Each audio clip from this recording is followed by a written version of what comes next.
In the Constitution on the Sacred Liturgy, Sacrosanctum Concilium, the Fathers of the Second Vatican Council called for reforms of the Roman Rite liturgy then in use to encourage a more perfect participation in the liturgy on the part especially of the lay faithful, whom, it was thought by many, approached the Church's ceremonies more as passive spectators than as true participants in the ceremonies they attended. I'm Dr. Richard Bolzachelli for Catholic Studies Academy, and in this video, I'd like to provide some perspective on this issue in the hope that it might help you evaluate what you experience today as a Mass-attending Roman Catholic, whether your community worships according to the Usus Antiquior or the Novus Ordo. Maybe you'll agree with me and maybe you won't, but either way, you might just find that you experience Mass a little differently after watching this video. So before we get started, please consider helping us accomplish our mission by doing a few simple things that cost you nothing. Hitting the thumbs up button is a big help to us, and if you want to do more, you can like and share our content and subscribe to get notified of future videos. I'm sure you won't regret it.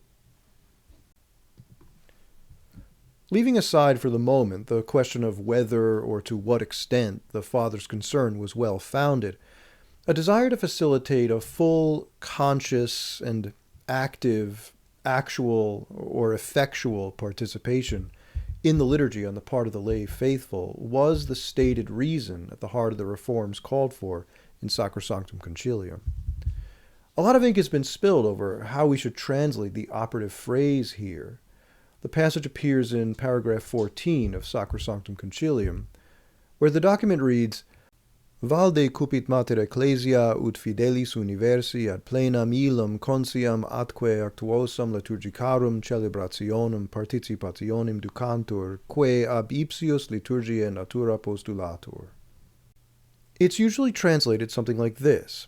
Mother Church earnestly desires that all the faithful should be led to that full, conscious, and active participation in liturgical celebrations which is demanded by the very nature of the liturgy.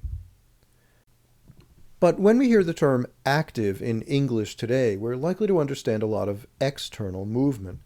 Indeed, the Latin term actuose can have that sense, but not in this case. There's a long history behind this phrase, dating back to the time of Pope Pius X, and in every case, as in this document, what's meant by it is clear. A form of participation that involves effective engagement, praying the prayers we're assigned to pray, engaging in the gestures prescribed for us in the rubrics, and being interiorly present to what the liturgy is all about as it's happening. The laity aren't just supposed to be in the room as the liturgy happens around them. They're supposed to pray the liturgy along with those who are in the sanctuary. Let's keep this idea in mind because it's really important, and we'll have to return to it later in the video. In the meantime, just know that when I say actual participation, I'm using that phrase for the Latin participatio actuosa. And I'm doing so because, in the context of the magisterial tradition surrounding this phrase, it doesn't refer to busyness or energetic activity, but to an effective engagement, whereby a person isn't just superficially present while something is happening, but actually taken up into what that is. That's the sense intended in the document, and that's what I mean by the phrase actual participation. So once again, the Fathers of the Second Vatican Council reiterated a concern voiced by Pius XII, by Pius XI, and by Pius X that full and actual participation wasn't happening reliably for the laity in attendance at Mass. So, following the Second Vatican Council, the liturgies of the Roman Rite were revised. Of course, the claim at the time was that these revisions came in response to the Council's decree, but whether what most Roman Catholics experience at Mass today accurately reflects what the Council Fathers actually intended is, and has long been, a matter of considerable disagreement in the Church, with theologians, church historians, parish-level clergy, bishops, cardinals, and even popes maintaining different positions on the question. Now, in this video, my main concern isn't to take a stand for or against the Novus Ordo, the liturgical use made normative by Pope Paul VI in 1970. but to help you understand the reason the Fathers of the Second Vatican Council called for liturgical reform, and how the specific elements of that reform, as they were prescribed in Sacrosanctum Concilium, related to their main concern. So let's remember that the motivating interest behind the determination that the liturgy required reform was the impression that many Roman Catholics attended Mass not as true participants, but as mere spectators. The sense was that the laity came to Mass primarily because they were told they had to be there, because being there was essential for their salvation, but not because they understood what part they were to play in the proceedings. Of course, most Roman Catholics at the time did attend Mass with the idea that what was happening there was commanded by God as the representation of Christ's sacrifice on the cross, and that, as such, it was something each of us was called to be a part of. Attendance at Mass also put us in the position, if we were properly disposed, to receive from the hands of the priest the body, blood, soul, and divinity of Jesus Christ in Eucharistic communion, which would bind us to Christ in a very special way that was important, once again, for our salvation. I don't think, in fairness, that the Fathers at the Council doubted that the laity generally had this kind of awareness when they attended Mass. Rather, their concern was that the laity didn't know what was actually going on as it was going on in the Mass, or what their specific role was in the liturgy. It's one thing, in other words, to know what was being done in general terms. It's another thing entirely to be fully, consciously, and actually present to each and every moment of the event. That was what the Fathers wanted. They wanted the laity to be as conscious of what was happening in the celebration of the Eucharistic liturgy as the priest was, and they thought that wasn't happening. So, as I read it, the central concern of the Second Vatican Council, at least with respect to the question of liturgy, was to facilitate the full, conscious, and actual participation of the lay faithful in the liturgy of the Church. But, once again, what this meant, and what today we take it to mean, aren't the same thing, and that's a major part of the problem we experience in the Church today. We need to be clear on this point, because once we understand the end in view, we're in a much better position to determine what does or doesn't actually conduce to that end, while if we misidentify the goal, we're sure to end up in the wrong place. The goal is to facilitate full, conscious, and actual participation, by which again is meant that the laity in attendance at Mass actually pray the parts of the Mass assigned to them, and have an adult understanding of what those prayers mean and why they're being offered in conjunction with those of the priest and the actions he's performing at the altar. If we could achieve that, we've done what the Council Fathers asked us to do, and any concrete recommendations, even within the conciliar document itself, should be evaluated on the basis of whether or not they truly serve that explicitly stated end. In other words, once we understand what the Fathers explicitly said they were after, we have a fixed point of reference for liturgical reform, a stationary goalpost. The point isn't to cast off the Liturgia Saeculorum, so liturgy could be subjected to constant revision or endless updates designed to make it reflect more completely the sensibilities of the broader society. That's not at all what the Fathers of the Council called for, and to the extent that we see that approach to liturgy today, and we do quite a bit, those promoting it can claim no conciliar mandate for their actions. So right off the bat, that's a basic rule of thumb. We know what we're after, so we have a standard against which to measure a reform as authentic or inauthentic to the intentions of the Fathers of the Second Vatican Council. In my judgment, sadly, the central goal articulated by the Fathers of the Second Vatican Council to promote the full, conscious, and actual participation of the laity at Mass has not been achieved. If anything, the evidence seems to me to suggest that we've taken steps backward from where we were at the time.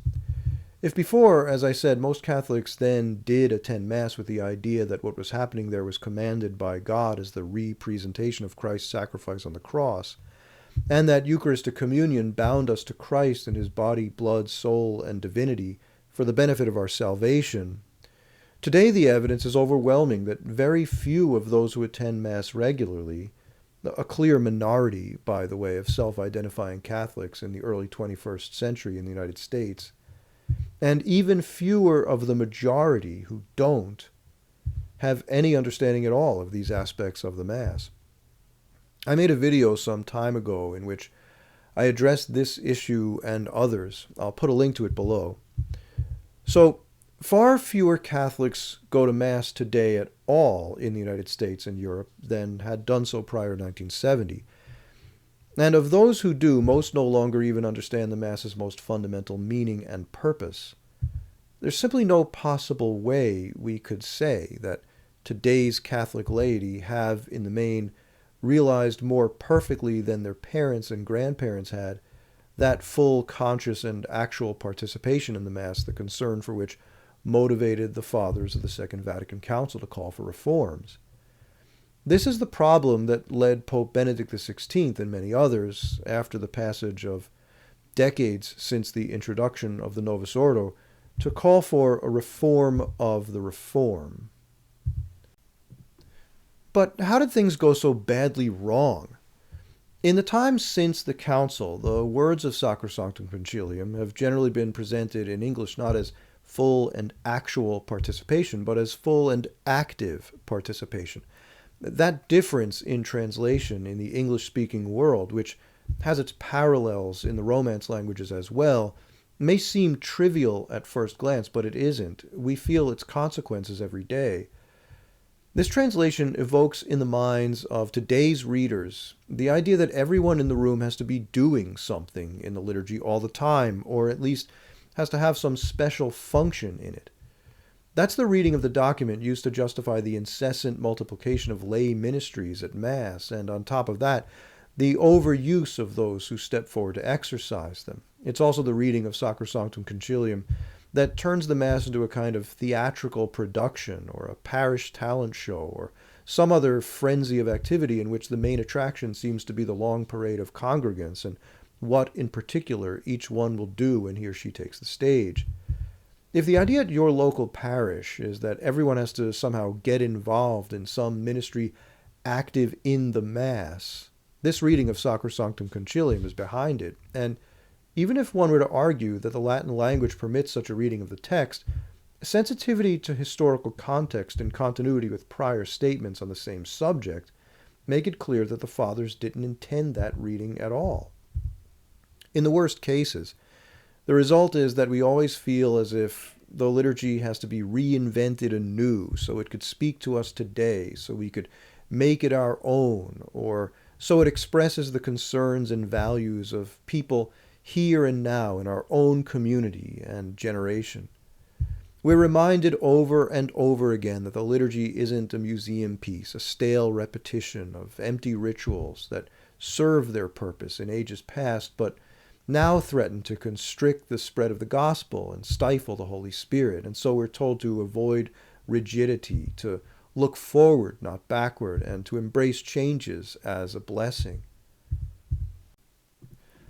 My point is that activity, in the sense of being busy with doing something, isn't what the Fathers of the Second Vatican Council had identified as the goal they sought in the reforms they asked the Church to undertake. Pope John Paul II made this very point in 1998 in his Ad Limina address to the bishops of the United States. An Ad Limina address, for those who may not know, is a talk the Pope gives to a group of bishops summoned every so many years to Rome on a kind of pilgrimage to pray at the tombs of Saints Peter and Paul, and to meet with the Pope as a reaffirmation of their communion with the See of Peter. So in 1998, John Paul II chose to address the idea of active or actual participation in the liturgy, what the concept actually means, and by contrast, what people often mistakenly take it to mean. And we can only suppose that he did so at that time before that audience, because certain misunderstandings, which he identified in his address, had become particularly pronounced in the United States. He said, for example, that active participation certainly means that in gesture, word, song, and service, all the members of the community take part in an act of worship, which is anything but inert or passive. Yet active participation does not preclude the active passivity of silence, stillness, and listening. Indeed, it demands it. Worshippers are not passive, for instance, when listening to the readings or the homily, or following the prayers of the celebrant and the chant and music of the liturgy. These are experiences of silence and stillness, but they are in their own way profoundly active. In a culture which neither favors nor fosters meditative quiet, the art of interior listening is learned only with difficulty. Pope John Paul II, who remember was himself a father of the Second Vatican Council, reminded the American bishops that the Council Fathers weren't asking the laity to do anything they hadn't been assigned to do already. They were simply asking them to do what the Church had always assigned for them to do, but which they hadn't been taught to do, because of practical ways in which the Roman Rite had come to be celebrated. In other words, the Father's concern was that the priest and the deacon and the subdeacons and the acolytes were all in the sanctuary celebrating the liturgy while the laity were in the pews praying the rosary. Praying the rosary is a good thing, of course, but the Eucharistic liturgy is even better and more important. There was a church before there was a rosary, after all, but not before there was a Eucharist. Now, the image of a Catholic praying the rosary at Mass might be a stereotype, but that doesn't mean it has no basis in fact. Over the centuries, in particular in the West, the prayers of the laity at Mass came increasingly to be prayed by those ministering in the sanctuary. The acolytes would utter responses to the prayers of the priest, but many of those responses were in actual fact intended to be the responses of the people in the pews. The reason this happened was that the Mass was, of necessity, often celebrated in environments in which there were no people in the pews. To make it possible for priests to celebrate Mass in the absence of an actual congregation, those who assisted the priests responded in the place of the absent laity. There are good reasons to accept that arrangement in the scenarios in which that innovation originated, but a serious problem arises when the Mass comes to be celebrated essentially in the sanctuary alone, without regard to the presence or absence of a congregation in the nave one way or another. And the celebrant, along with his assisting ministers, simply proceed as if the congregation isn't there, even when they clearly are. In this scenario, which isn't a fictional account, little or no attempt is made to ensure that those in the pews actually know where they are in the rubrics of the Mass or when they should respond. The result is a marginalization of the laity from the event of liturgical prayer, treating them, intentionally or not, like children who, though present at a family event, aren't really engaged in what the adults are doing. They're off in the living room, doing their own thing, or eating at the children's table. But no one can, for example, seriously engage the letters of St. Ignatius of Antioch without realizing immediately that liturgy in the primitive church involved the laity praying in dialogue with the clergy. Ignatius describes the whole event as the formation of a choir. The choir wasn't originally a special group of practiced vocalists and musicians. It was just the worshiping community, inclusive of the laity. Today, many assume that Latin was the major cause of the problem the fathers of the Second Vatican Council were addressing, but this thesis has its limitations. Now, there's no question, of course, that the Church had discussed the use of Latin prior to the Council, because, in fact, in most of the Western Church, Latin hadn't been the common spoken language for hundreds and hundreds of years. Still, that wasn't the main issue in the document, and any attentive reading of Sacrosanctum Concilium, especially with a sensitivity to its historical context, bears that fact out. The central issue, instead, was that no matter in what language the liturgy is prayed, when it's celebrated irrespective of the presence of the congregation, there's a very good chance the laity won't be able to hear the ministers in the sanctuary well enough to know when it's their turn to respond. While this problem may not have been particularly severe in more intimate spaces, in which the sanctuary might have been comparatively small and situated very close to the nave, it would have been acute in large churches, where the nave was separated from the sanctuary by a substantial distance. So that's really the basis of the critique. Is it legitimate? You can make up your own mind on that matter, but remember as you think about it, that the critique isn't based on any one person's private experience, but on the observation of what happens much of the time, even if not most of the time. If 30% of the congregants, or even 15%, just can't follow the Mass, that would still be a serious problem, and it would demand to be addressed. Conceding that point, though, doesn't mean that Sacrosanctum Concilium was a mandate for a complete restructuring of the liturgy. In fact, the concrete recommendations made in the document itself are comparatively modest, and most of them are different from what people normally think. For example, the Fathers didn't call for the abandonment of Latin or for new hymns to replace the ones we'd sung before. Nor did the Fathers even remotely suggest that the priest should celebrate Mass facing the people, nor that altar rails should be removed, nor that communion should be received in the hand while the communicant is standing. Each of these changes, now ubiquitous in the Roman Rite today, had their advocates at the time, but none of them finds an actual endorsement in Sacrosanctum Concilium, such as would justify a claim that they represent the will of the Council Fathers. Indeed, most of what we usually associate with what characterizes the experience of a typical Novus Ordo celebration of the Eucharistic liturgy today, at least in the United States, appears nowhere in Sacrosanctum Concilium, nor even in the actual rubrics of the Novus Ordo itself. Once again, the document doesn't call for the priest to celebrate Mass facing the people, or versus populum. Admittedly, though, I have to concede that the Council Fathers didn't expressly prohibit the versus populum posture, but neither did they express any particular desire for the Mass to be celebrated that way going forward.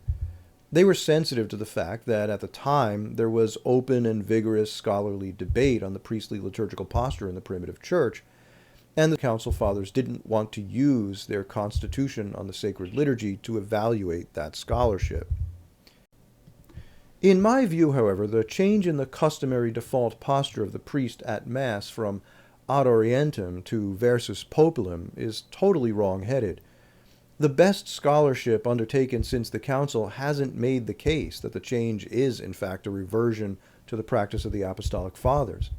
And more importantly, though, if the liturgy is primarily a vertical exchange between God and humanity, then the horizontal dimension of the liturgy should never become the primary focus. Communion between the worshippers on the horizontal plane is an effect of communion between the worshipper and God on the vertical plane, and that's what St. Paul is saying when he describes us as being made one body in Christ Jesus. The versus populum posture emphasizes the horizontal plane, suggesting that this is the primary orientation of the liturgical action, and that, as such, it causes communion with God as its effect. That's why the versus populum posture should be avoided, and why the ad orientem posture, the versus deum posture, should be restored.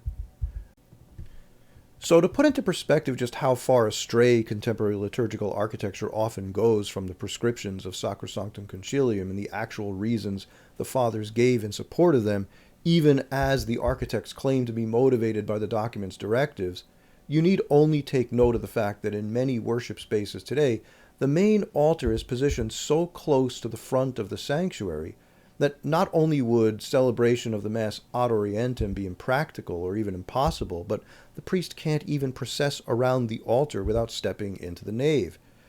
I've seen this arrangement in a great many small capacity chapels and even in a few parish churches. Just consider the irony here. The very reason given for positioning the main altar away from the rear wall of the sanctuary to begin with is entirely defeated by placing the main altar too close to the nave instead. So it becomes a change for change's sake, or else, in the name of a directive concerning priestly posture the Council Fathers never gave. Judging by the hymnals that have been published for use in the liturgy since 1970, you'd think that Sacrosanctum Concilium called for a whole new repertoire for accompaniment on guitars and pianos. But if that's what you think, you haven't read the document very carefully. Sacrosanctum Concilium doesn't categorically forbid new hymnody, but the Fathers don't suggest in the slightest that new hymns are needed or even desirable. Rather, they take issue with the fact that the music then used in liturgy was often written for trained musicians, not ordinary laymen. They were concerned with the fact that complex choral pieces were being passed off as liturgical music, presenting yet another obstacle to the laity's praying the prayers assigned to them to pray. It's true, of course, that the Fathers encouraged composers to employ their carefully cultivated God-given talents in service of the Church, contributing to the continuing development of the Church's sacred patrimony, because, after all, the liturgy was to remain, as it had always been, a living tradition, not something frozen in time and no longer able to receive anything new from those who pray it now. But if it's truly part of the tradition that composers employ their gifts in the service of the Church, the correlate expectation is that they do so in authentic continuity with that very tradition, the root of which traces back to Gregorian chant, the reference form of liturgical music in the Roman Rite. So their solution was to return to the West's true patrimony, which is Gregorian chant. That, not Marty Haugen or Dan Schutte, is what the Fathers of the Second Vatican Council wanted. In fact, they hold as their normative standard for proper liturgy in the Roman Rite that the liturgy should be sung in Gregorian chant, and the laity should sing the parts appropriate to them in Latin. That's what the document says. So does that mean that Sacrosanctum Concilium is opposed to the use of the vernacular, the common spoken language, in the liturgy? Well, no, that would be to overstate the case. But in February of 1962, not long before the Council, Pope John the 23rd, yes, John the 23rd, had published an apostolic constitution entitled Veterum Sapientia, in which he insisted in strong terms that Latin should be given pride of place in Roman Catholic life. He envisioned restoring Latin as the Roman Church's cultural language, recovering it from the scholarly archives and placing it on the tongues of all educated Roman Catholics throughout the world. He wanted university and seminary education to be conducted in Latin, for lectures to be given in Latin, and theses and dissertations to be written in Latin and defended in Latin, and for every priest in the Roman Church to be able to converse fluently in Latin. He envisioned a Roman Catholic Church in which the common laity, too, would be able to pray the liturgy in Latin as so many Jews are able to pray in Hebrew. So I don't think it's possible to interpret what Sacrosanctum Concilium says about the language of the liturgy without recognizing Veterum Sapientia as the very recent backdrop against which these statements are set. And that would surely mean that what the Fathers of the Council actually wanted to say about language in the liturgy, and did say, is pretty much the exact opposite of what people usually say they said. In any event, I should emphasize that John the 23rd didn't necessarily expect all Roman Catholics everywhere, no matter their educational level or station in life, to be able to converse in Latin or to be able to listen to homilies in Latin. So in Sacrosanctum Concilium, the Fathers acknowledged the benefit of presenting in the vernacular languages the readings, homilies, and those parts of the Mass that change from one day to the next, and which, for that reason, can't be committed to memory and have to be understood by the people in real time. Of course, priests were already giving their homilies in the language of the people. That much wasn't new. But the readings were all in Latin, as was the Mass itself, and it's not hard to see why the Fathers thought that some of this ought to change. The preference remained, however, for those parts of the Mass that do remain the same from one day to the next, especially the parts proper to the laity, to be prayed in Latin. The idea, one imagines, is that these parts of the liturgy would be committed to memory, and that with the aid of good catechesis and published missals featuring a parallel translation into the vernacular language, an item that had already been widely published since long before the Council, the laity could be taught to understand the meaning of the prayers they were reciting, even if they didn't actually speak or read Latin. Consistency and repetition would make that possible. A simple and stable musical form, namely Gregorian chant, which seems complicated to contemporary Roman Catholics only because it's no longer familiar to them, would provide consistency, and repetition would be facilitated by returning the prayers of the laity to the laity rather than just leaving them quietly in the sanctuary on the lips of the acolytes. The problem identified in Sacrosanctum Concilium is again a lack of full and actual participation, and to solve that problem, some additional use of the vernacular languages was called for. But so was a standardized medium for praying the liturgy in Latin, once again Gregorian chant. Keep in mind that by the 1960s, jet airliners could ferry travelers across the ocean in a single day, and it was becoming increasingly common for people to visit countries on vacation or on business without speaking the host country's language. If the laity throughout the Roman Catholic world ordinarily gave their responses in Latin rather than in the vernacular language, then even when traveling in foreign lands, these Catholics would be able to do what the fathers of the council had said was so important for them to do, namely, engage the liturgy with full, conscious, and actual participation, praying the prayers assigned to them to pray.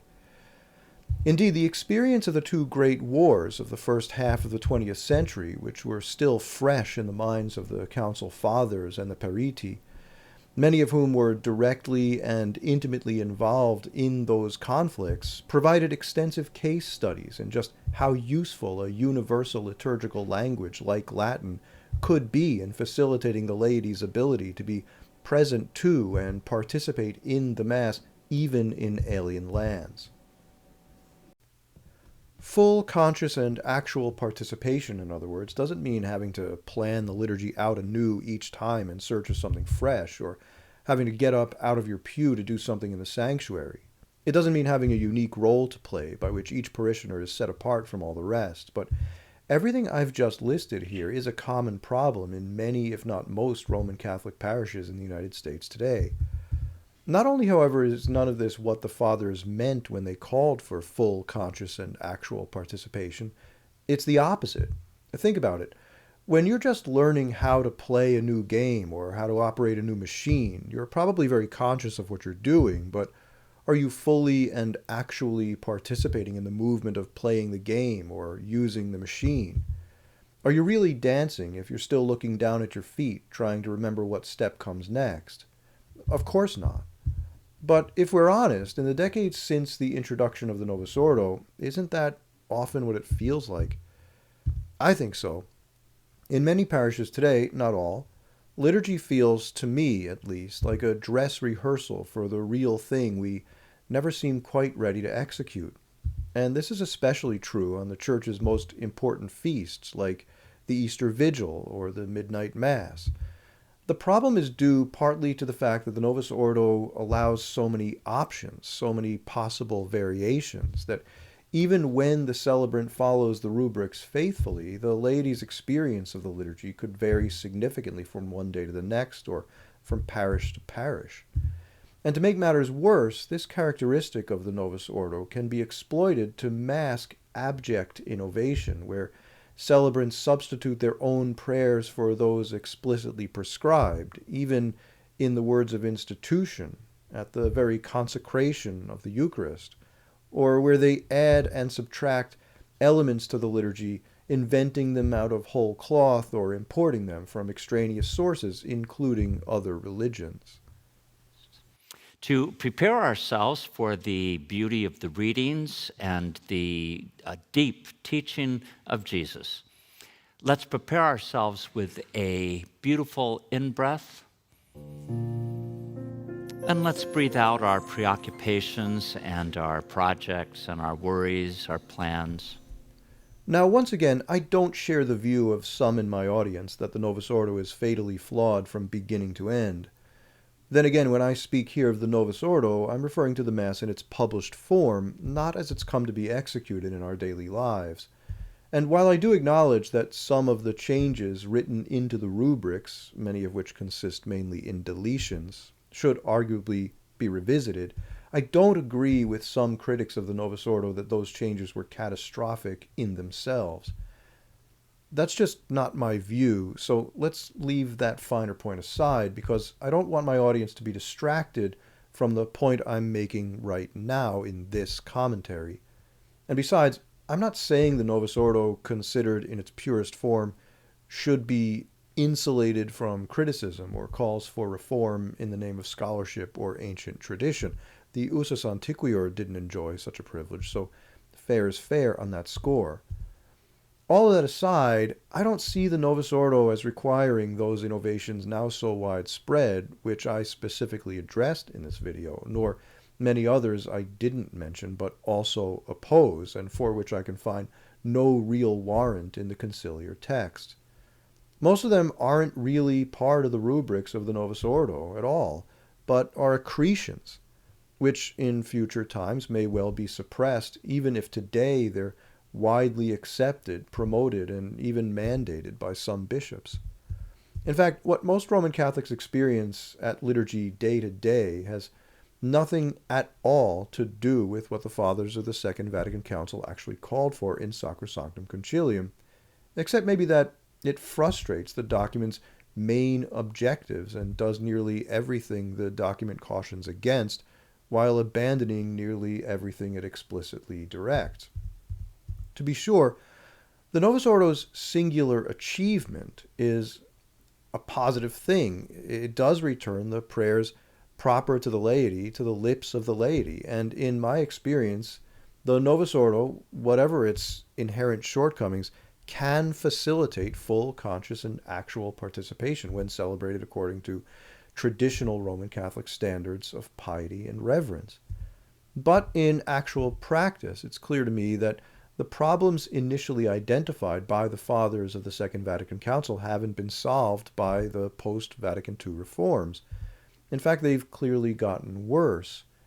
And that's an issue the magisterium should take seriously today, just as it did in December of 1963. It's true and it's good that the laity who attend Mass now find it much easier to follow their parts and thus to recite the prayers assigned to them in the text of the liturgy, but for the most part, they still do so unreflectively.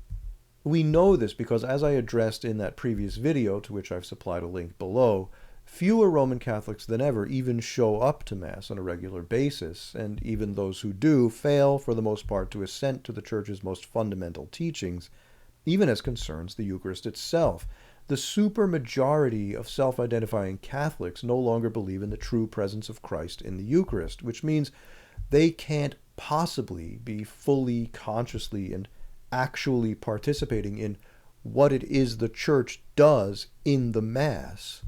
In fact, for all the activity we see at Mass today, we have much, much less full, conscious, and actual participation than we did in 1962. So it's long past time for what Pope Benedict XVI had called, once again, a reform of the reform.